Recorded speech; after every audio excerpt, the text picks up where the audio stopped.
Oi, gente, tudo bem? Sou a Patrícia Poltronieri e sejam bem-vindos ao meu canal.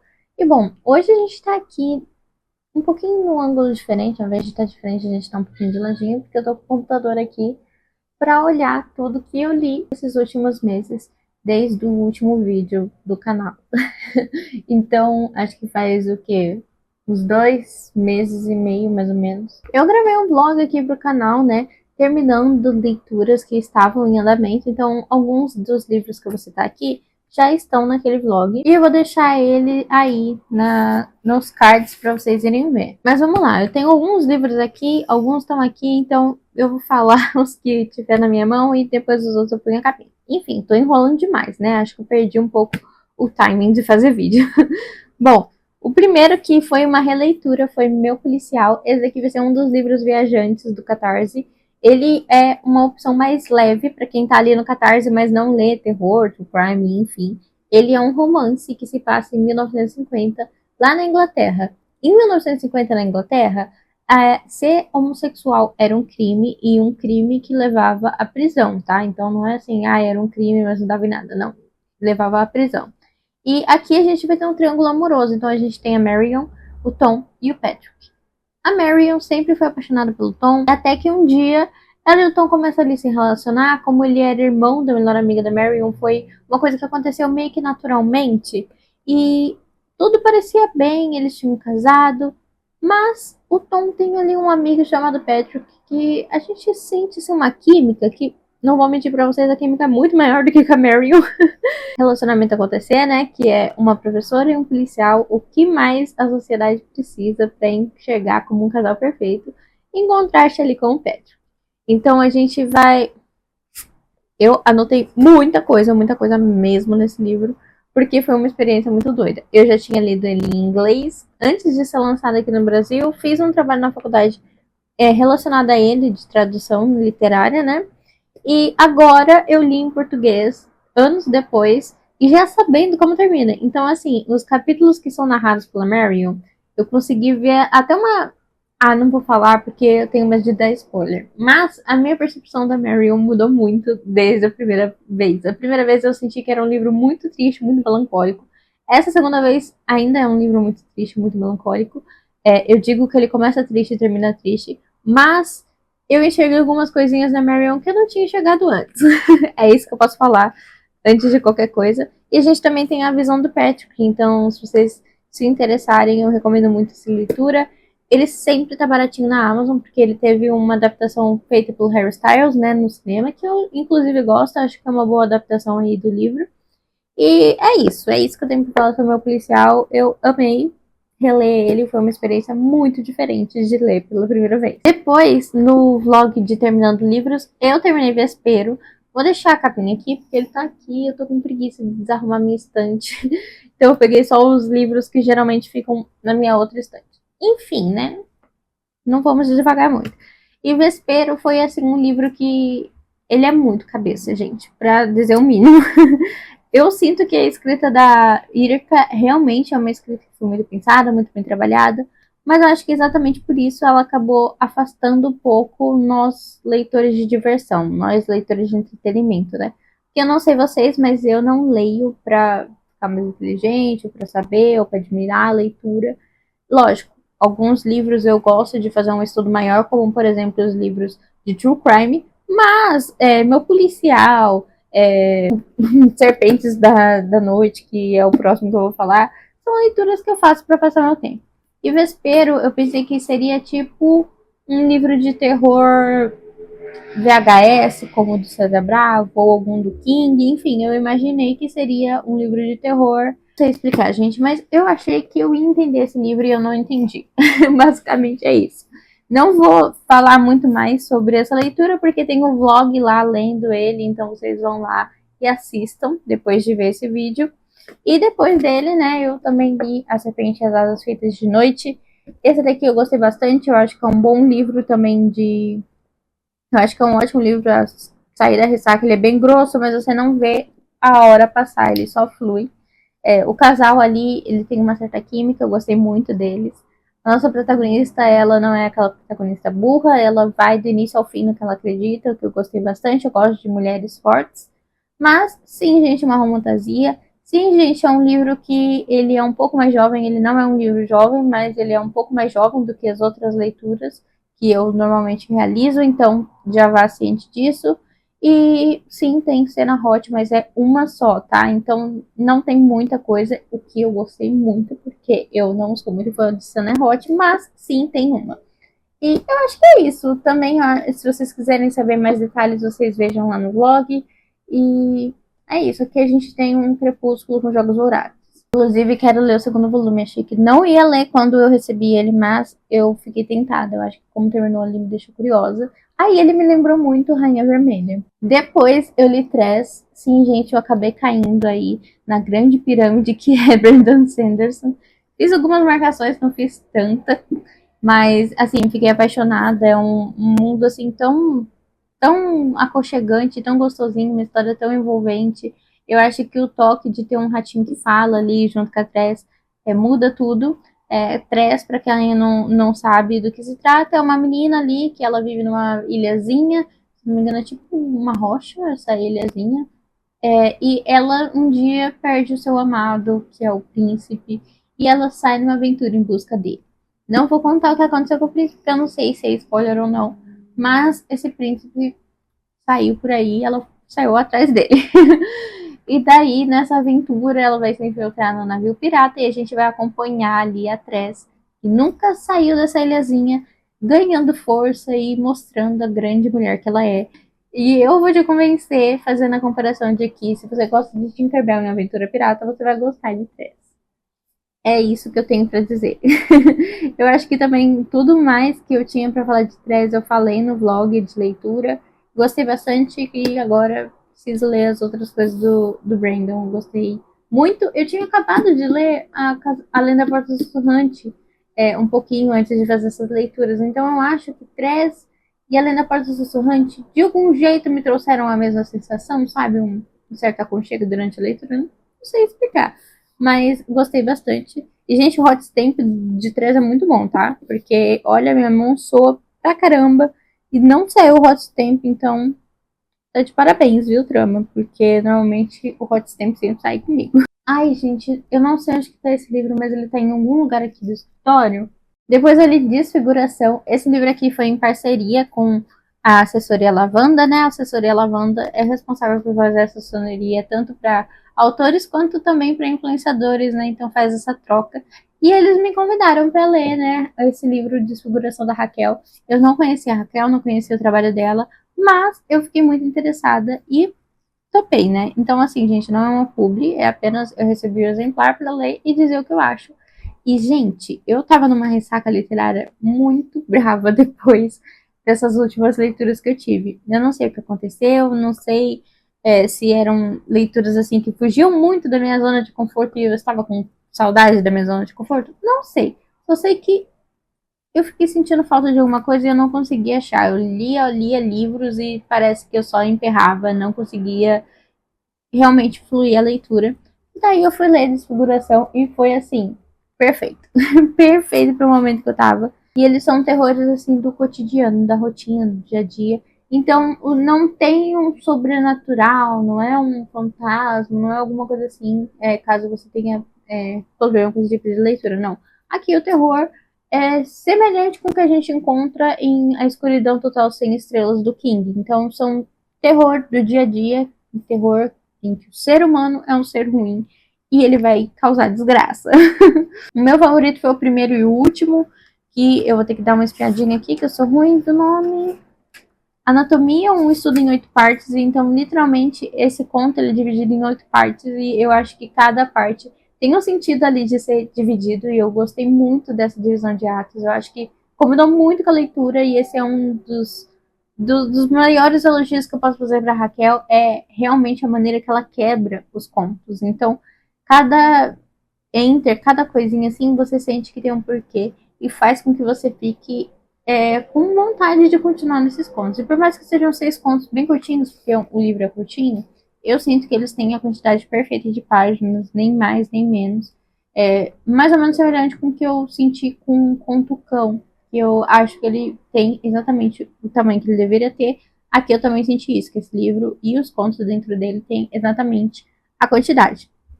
E o último é Magic Help, também gostei muito. O Anatomia vai falar um pouquinho sobre a questão ali de uma mulher que morreu e como ela estava muito mais feliz morta do que viva. Então, assim, gostei demais, gostei das coisas que tem ali no sentimento que ela consegue transmitir. Não sei explicar, gente, mas esse conto me pegou demais. O Magic Help é uma moça que ela faz ali parte de um site de faxina, então a pessoa encomenda a faxina, ela vai lá, faz a faxina e vai embora. Nem sempre ela vê a pessoa. E tem um apartamento que ela sempre vai lá fazer faxina, sempre vai dar ali ajuda e sempre encontrava a casa desorganizada até um dia que ela começa a encontrar sempre a casa extremamente organizada.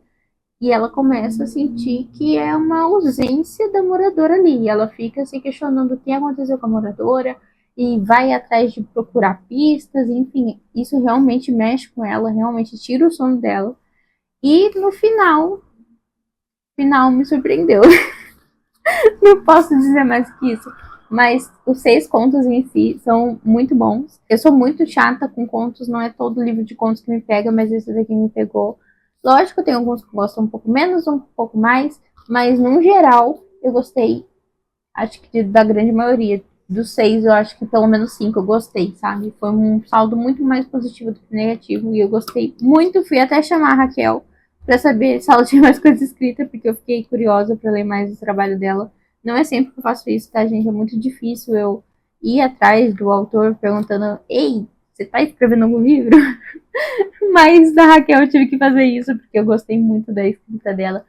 Eu não sei se por conta de ter me tirado da ressaca literária ou se foi realmente essa peculiaridade da escrita dela. Eu acho que a escrita dela tem uma identidade, assim, sabe? São poucos atores que eu consigo ver uma identidade e o dela eu consegui ver uma identidade na escrita. Depois ali os Canibais da Rua do Arvoredo. Esse daqui foi a leitura conjunta do clube. Inclusive, quero deixar um recadinho aqui. A gente tinha o clube de True Crime, mas no fim a gente ficou apenas com o clube geral. Mas agora a gente vai voltar com o Clube de True Crime e a nossa primeira leitura vai ser Anjos Cruéis. E a gente, além de ter o debate sobre esse livro, vai ser uma leitura de 2 meses, porque ele tem 500 páginas, eu acho que quase 600, ele é bem grossão mesmo. A gente também vai ter um bate-papo com o autor para você se inscrever e participar do Clube de True Crime. Basta você preencher o formulário que vai estar aqui na descrição do vídeo, então você preenche e vai lá ler com a gente. Ou se você quiser apenas participar do debate com o autor, também se inscreva, porque você vai precisar estar no grupo para conseguir assistir o debate. O debate, se você quiser saber mais detalhes de como funciona, vai ter na aba comunidade tudo, tintim por tintim, as artes, explicando datas e horários. Então fica aqui o convite. E então a gente agora tem 2 clubes de leitura. Um que a gente faz leituras gerais de qualquer gênero e outro de True Crime, tá? Fora as leituras do Catarse, que também fica aqui o convite se você quiser apoiar o meu trabalho financeiramente, tá aqui. Bom, então, Os Canibais da Rua Arvoredo foi a leitura ali do clube geral. E, gente, foi difícil. Foi difícil ler, foi difícil debater sobre esse livro, foi difícil tudo. Porque foi uma leitura que ninguém gostou. E não é assim que ninguém gostou porque o livro não era pra gente. Diferente, por exemplo, de Vespero, que eu sinto que sim, a Irka escreve bem, eu sinto sim que teve um trabalho ali de escrita muito bom. Apenas a gente do grupo não era o público-alvo da Irka. Eu acho que o público da Irka é um público mais cabeça, como por exemplo concursos e enfim, ou até trabalhos de escrita, sabe? Pegar um livro dela como exemplo, coisas assim. E então a gente não era público e por isso que não casou. Agora, os Carnavais da Rua Alvoredo me incomodou em muitas coisas e eu sinto que também incomodou aos membros do clube, não porque a gente não era o público-alvo, mas sim porque não é um livro tão bem trabalhado, tão bem escrito. Os Canibais da Rua Arvoredo, a gente vai ter ali a premissa que um casal, eles estão morando ali numa casa, a casa é meio que mal assombrada, meio que tem um espírito, isso fica muito subentendido, não explica direito, e daí eles meio que se tornam os vilões, né, dessa cidadezinha, e eles vão produzir hambúrguer de carne humana, então eles atraem pessoas e por meio dessas eles matam e fazem a carne do hambúrguer e dão para uma hamburgueria.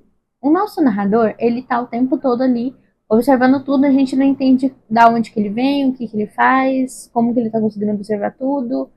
E daí eles vão explicar um pouquinho pra gente que tem a ver ali com uma crítica à vacina da época do Covid, enfim.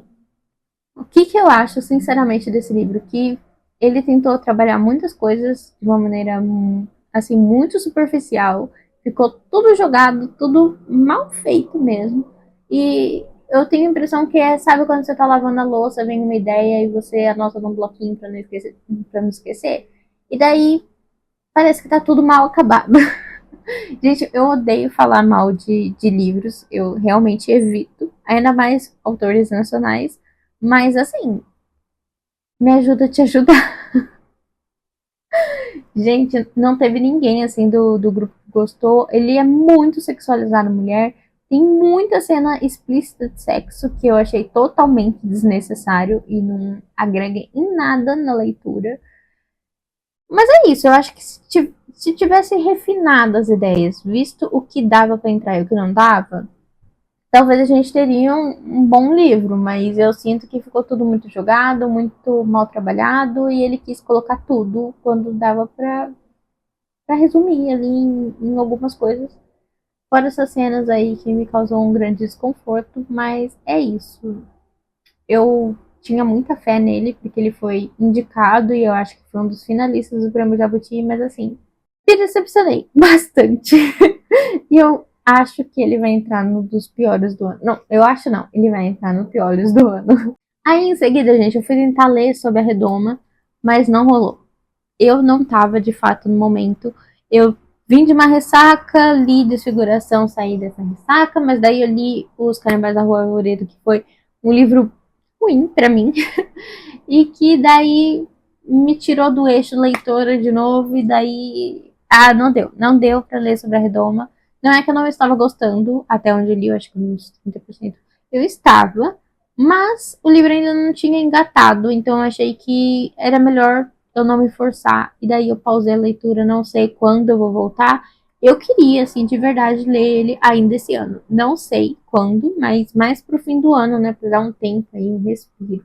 E agora eu já tô mais no modo leitura, então talvez funcione mais. Eu sinto que agora, se eu começasse sobre a Redoma, seria o momento. Aí minha mãe foi internada e tudo mais, né? Que eu acho que eu já expliquei. Se eu não expliquei nesse canal, eu expliquei no meu outro canal, que eu tenho um canal de vlogs, então vão lá seguir se vocês ainda não conhecem. E eu, lá no hospital, tava com o e-book de Imagens Estranhas, que eu recebi da companhia, pelo NetGalley, que, assim, geralmente eles só aprovam pessoas que fazem resenhas no NetGalley, então não é pra qualquer um ir lá pegar os e-books, tá, gente? E daí eu li, assim, como quem não quer nada, não sei muito o que se trata. A Tata tinha me marcado sobre esse autor em alguns posts, e é isso, sabe? Vamos ler e vamos ver o que vai dar. E é isso. Só que, gente, acho que eu tenho um autor favorito. Eu li Imagens Estranhas em 2 dias no hospital, foi assim, muito frenético pra mim. Só não li mais porque eu estava realmente muito cansada. Mas é um livro assim que as coisas só vão acontecendo, acontecendo, acontecendo, e cada capítulo é uma coisa diferente e surpreendente. Eu acho que essa é a magia de livros que fogem muito do âmbito Europa e América, né? Porque a gente acaba se acostumando com o meio de escrita, o meio que um clichê de como as coisas fluem. E quando a gente pega um livro asiático, por exemplo, as coisas são bem diferentes. O modo de narrar, o que eles vão guiar a gente, como eles vão guiar a gente. E eu senti isso muito no Ketsu. É assim, ele é um autor estranho, caso você não tenha percebido. Ele é anônimo ainda e ele anda de uma máscara. O canal do YouTube dele tem ele fazendo umas danças com umas músicas bizarras. E eu acho que isso tem muito em Imagens Estranhas. A gente vai ter um cara que um dia ele se depara com um blog na internet e o blog deixa ele com uma pulga atrás da orelha. Ele começa a investigar as coisas que tem nesse blog. E uma das coisas que tem nele é um monte de imagens estranhas. Daí ele vai tentar achar sentido nisso e tentar resolver o que aconteceu com o dono daquele blog e aonde ele tá, enfim. Muito bom, eu gostei bastante. Eu fiquei realmente apaixonada pelo Uketsu, tanto que coloquei outro livro dele na wishlist, que é Casas Estranhas. Aí, esse daqui eu li um pouquinho depois, mas eu já vou falar já, porque já que estamos falando do Uketsu, vamos falar. Daí eu ganhei um sorteio no clube da Lily, que veio uma caixa toda anônima e tal, enfim. Tem um vídeo no unboxing caso você queira saber mais de tudo que vem nessa caixa. E daí a pessoa falou que ia me mandar um livro da pré-venda, daí eu já sabia que era esse. Que era o meu único livro em pré-venda no minha wishlist. Semana seguinte eu li. Eu li, gente, em uma tarde. Só pra vocês verem como que eu gostei da escrita desse homem. Esse daqui eu sinto que eu vou dar mais ou menos a mesma nota. Imagens Estranhas pra mim é 5 estrelas favoritado. Esse daqui eu acho que eu vou dar 4,5. Porque eu acho que esse faltou um tempero que Imagens Estranhas tem. Esse é muito bom também, eu gostei bastante. Mas eu acho que Imagens Estranhas tem um temperinho, assim, que eu não sei explicar, mas tem um temperinho. Esse aqui foi o primeiro livro dele, então esse já é essa falta de tempero que eu notei, né, que falta aqui. Por ser o primeiro livro dele, mas eu gostei bastante. Não entendo porque o povo do Scooby não gosta de nenhum dos dois livros. Eu realmente gostei. Não sei se estou louca, mas para mim são muito bem escritos. Eles sempre deixam um gancho pra gente realmente ficar apaixonada pela escrita e pela história, e curioso. Eu acho que os dois plots não são previsíveis. Enfim, gostei do suspense do Ketsu. Lerei mais coisa. Tudo que ele publicar estarei lendo e revisando para vocês aqui, resenhando, né? Inclusive, tem um vídeo curto que eu quero postar sobre Imagens Estranhas que já tá gravado há um bom tempo e eu ainda não editei. Mas é isso, eu li esses dois livros do Ketsu, gostei demais dos dois. E eu também li Os Mortos Também Falam, ele tá até com um marcador aqui, porque eu li no físico, li no e-book, fui alternando. Tanto que tem um pouco de marcação aqui, tem um pouco no Kindle, eu preciso passar aqui pro livro. Mas esse é um livro muito legal para quem gosta de true crime, para quem gosta ali de perícia e, enfim, gosta de entender sobre o corpo pós-morte. E ele me lembrou um pouco Confissões do Crematório. Porém, esse daqui eu acho que ele me pegou mais, ele vai mais rápido do que Confissões do Crematório. Não sei. Eu acho que Confissões do Crematório eu gostei bastante, mas eu fico mais com ele. Aqui a gente tem diversas curiosidades. Então, por exemplo, ele fala sobre o uso de casacos de lã em cenas de crime, que não é recomendado porque retém cheiro. Ele fala também muito sobre moscas, larvas, enfim, se você tem nojo. Aí, minha querida, eu acho melhor você pular esse capítulo. Mas ele fala sobre um cara muito importante, né, nessa parte de perícia com moscas e larvas, que tinha mais de 2 milhões de arquivos de moscas e insetos, enfim, para realmente ajudar na perícia, essa questão de tempo de morte, enfim. Nossa, muito legal, fala sobre vivências que ele teve, inclusive outra coisa que eu lembrei agora, que fala muito sobre vídeo, tem alguns capítulos sobre isso, então se você tem problema em falar ou ouvir ou ler, enfim, se você tem gatilho com tirar a própria vida, daí eu não recomendo que você leia esse livro ou que você pule esses capítulos, dê para alguém ler e de noticiar ali quais são os pontos que ele vai falar sobre isso, mas tem bastante explicando sobre isso, como o ser humano consegue ser criativo e empenhado quando ele quer fazer isso. E, enfim, eu achei um livro muito bom. O ponto mais alto dele para mim é realmente a quantidade de curiosidades que provavelmente eu nunca vou usar na minha vida, mas que agora eu sei sobre o corpo humano. Recomendo muito para fãs de true crime, enfim, para às vezes vocês até entender perícias ou séries aí que vocês assistem. Não que vocês assistam perícias, né? Mas alguns casos que vocês acompanham na atualidade e o perito fala alguma coisa, vocês vão entender. Foi isso que eu quis dizer. Eu também terminei Vampiro Gênesis. Vampiro Gênesis foi entre Os Mortos Também Falam e Casas Estranhas. Foi ali na meiuca. E eu gostei bastante. Eu acho que se fosse a parte de 15 anos eu ia gostar muito mais. Mas é um livro muito bem escrito, principalmente as partes históricas. Depois, né, participando ali no grupo de discussão que foi lido no clube da Willy e do Rodrigo. Então eu vou deixar o link para vocês conhecerem o trabalho deles aqui na descrição. E Aí a Bre falou lá que ele é historiador e pra mim fez total sentido, porque os capítulos de guerra são muito bem trabalhados. E aqui a gente vai ter, né, basicamente uma menina que tem visões e ela não sabe muito bem se são visões do passado, do futuro, o que aconteceu. E ela vai atrás das pessoas que posteriormente a gente vai entender que são vampiros. Então a gente tem vampiros e Segunda Guerra Mundial nesse livro. Acho que foi muito bem trabalhado. Eu sinto que as partes da menina, que são as partes do presente, não me cativaram tanto. Eu achei até. Mas eu acho que é exatamente por não ser um livro mais adulto, ele é um livro mais jovem. E eu estou numa vibe de livros mais adultos novamente.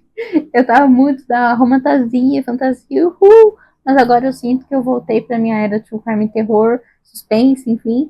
E aí não casou muito com a minha vibe do momento, mas é um livro muito rápido de você se ler e que é muito bem trabalhado, muito bem escrito nesse aspecto histórico. Então, vale a pena realizar a leitura. E aí, gente, parte do futuro aqui só pra se despedir, porque o meu microfone descarregou. Eu não reparei, fiquei falando com a câmera por mais uns minutos, uns bons minutos.